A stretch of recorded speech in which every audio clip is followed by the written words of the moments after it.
میشه. من ازتون میتونم خواهش کنم یکی از همین آهنگایی که خودت خیلی از هم بیشتر دوست داری رو اجرا کنین الان؟ چشم، چرا که نه. البته ایره میگیریم به فرمایش کل مسافرهای ما که انشاءالله هر جای هستن جور صحتمند باشن. من یه آهنگ خودمون دوست دارم.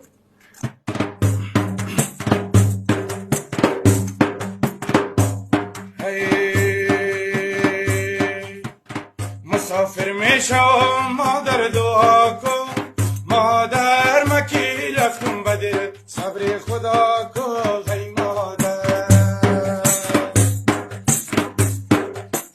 مکی رفتم بیایم یا نیایم مادر، اگر مردم باقی ما دعا کن ای مادر،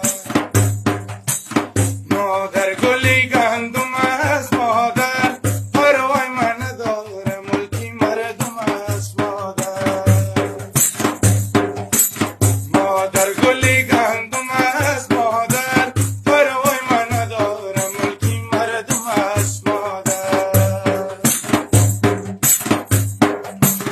مسافری عجب دلگیر روزار است مادر، اگر شاهزاده باشی خار و زار است ای مادر،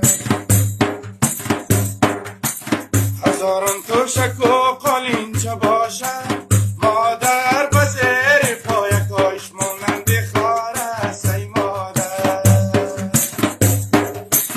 مادر گلی گندم از مادر، پروای من نداره ملکی مردم از مادر،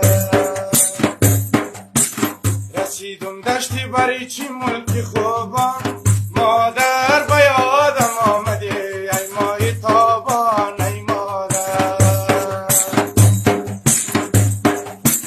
به کابل جان رسیدم گریه کردم مادر، کشیدم آی سر دست قلبی ویران ای مادر،